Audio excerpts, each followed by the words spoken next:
وصفة النهاردة حواوشي، بجد حواوشي تحفة تحفة تحفة. تعالوا يلا اقول لكم عملنا الجمال ده كله ازاي. اول حاجة معايا نص كيلو من اللحمة، ومعايا كمان بصلتين متوسطين وقرن فلفل حامي وشوية فلفل الوان كده. هنا باين البصل كتير لانها كانت البصلة مفرعة بصراحة. توابل نص معلقة من فلفل اسود، الكمون، بصل بودر، الملح، القرفة، رشة جوز الطيب، ونص توابل من بهارات كيس الحواوشي ده اللي بيتباع. حلو قوي بصراحه. هناخد نص الكيس. احط البصل والفلفل الحامي بس اللي يتفرم، الفلفل الالوان او الفلفل الرومي لو انت ما عندكيش الوان، الاخضر العادي مش هنحطه.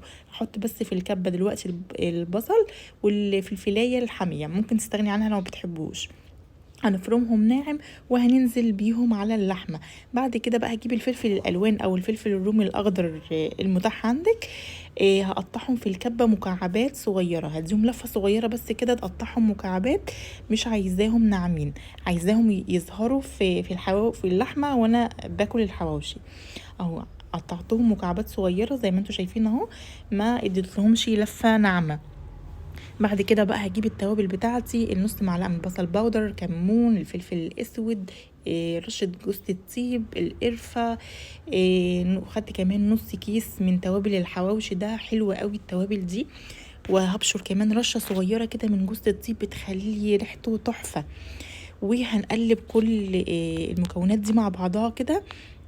يعني هنا مش محتاجين ان احنا نقلب جامد يعني زي نظام الكفتة كده، لا، بنديله بس تقريبا ندخل التوابل والبصل والخضار اللي احنا حطيناه فيه. وهنا كمان رشة قرفة كده بتخلي ريحة الحواوشي حلوة قوي. بعد كده بقى اجيب عيش البلدي وهقطعه افتحه كده علشان احط بقى ايه واعمل اللحمة بتاعتي كور. خدي بالك لان كيس توابل الحواوشي بيبقى يعني مالح شويه.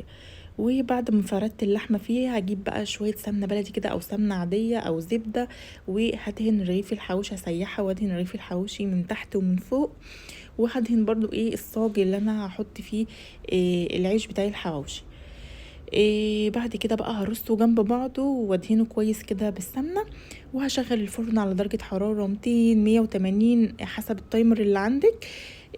وهدخله بقى الفرن يتحمر من تحت، وممكن شغلي عليه الشوايه من فوق. وتجيبي بقى حته فحمايه كده في يعني في حته ورق فويل، وتحطيها وتطشيها كده بحبه زيت بعد ما تولعيها، وتقفلي عليه، ريحته فحم وريحته تحفه. وكده يكون الحواوشي بتاعنا جاهز. عايزه اقول لكم حلو قوي قوي والله، جربوه هيعجبكم جدا. سهل. انا لما بكون محتاره في الاكل بعمل الاكله دي، قدمي معاها سلطه، قدمي معاها بطاطس، قدمي معاها طحينه، معاه كاتشب، بس كده. وكده وصلنا لنهايه الفيديو. يا رب يكون الفيديو عجبكم، ويا ربنا يحسن ما بين ايديكم.